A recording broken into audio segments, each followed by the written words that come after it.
S ನಮಸ್ತೆ ವೀಕ್ಷಕರೇ, ಇದು ಗುರುವಾರದ ವ್ಲಾಗು. ಕಂಪ್ಲೀಟ್ ಆಗಿ ಇವತ್ತಿಗೆ 1 ವಾರ ಆಯ್ತು ನಾನು ವ್ಲಾಗ್ ಮಾಡಿರ್ಲಿಲ್ಲ. ಕಾರಣ ಏನು ಅಂತಂದ್ರೆ ತುಂಬಾನೇ ಬ್ಯುಸಿ ಆಗಿದೆ. ಸೊ ಹಂಗಾಗಿ ನನಗೆ ವ್ಲಾಗ್ ಮಾಡ್ಲಿಕ್ಕೆ ಆಗ್ಲಿಲ್ಲ.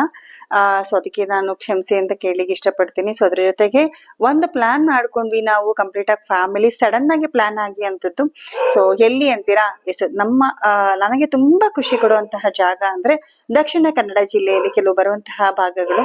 ಸೊ ಯಾವ್ದು ಅಂತೀರಾ? Yes, so Dharmasthala, Sringeri, Varnadu, Kukke Subrahmanyam sudden ಆಗಿ ಪ್ಲಾನ್ ಮಾಡ್ಕೊಂಡ್ವಿ. ಸೊ ಪ್ರತಿ ವರ್ಷ ನಾವು ಶ್ರಾವಣದಲ್ಲಿ ಹೋಗ್ತೀವಿ.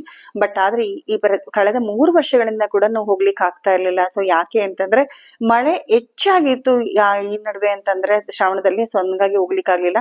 ಮತ್ತೆ ಕೆಲವು ಡೇಸ್ ಅಲ್ಲಿ ಇವ್ರಿಗೆ ರಜಾ ಇದ್ರೆ ಮಕ್ಳಿಗೆ ರಜಾ ಇರ್ತಾ ಇರ್ಲಿಲ್ಲ, ಅವ್ರಿಗೆ ರಜಾ ಇದ್ರೆ ಇವ್ರಿಗೆ ರಜಾ ಇರ್ತಾ ಇರ್ಲಿಲ್ಲ. ಸೊ ಹಂಗಾಗಿ ಸಡನ್ ಆಗಿ ಪ್ಲಾನ್ ಮಾಡ್ಕೊಂಡು ಹೊರಟ್ವಿ. ಅಂತೂ ಇಂತೂ ನೈಟ್ ಧರ್ಮಸ್ಥಳ ರೀಚ್ ಆದ್ವಿ. ಕಂಪ್ಲೀಟ್ ವಿಡಿಯೋನ ನಾನು ನಿಮಗೆ ವ್ಲಾಗ್ ಅಲ್ಲಿ ತಿಳಿಸ್ತೀನಿ ಅಂತ ಹೇಳ್ತಾ ಥ್ಯಾಂಕ್ ಯು ಸೋ ಮಚ್.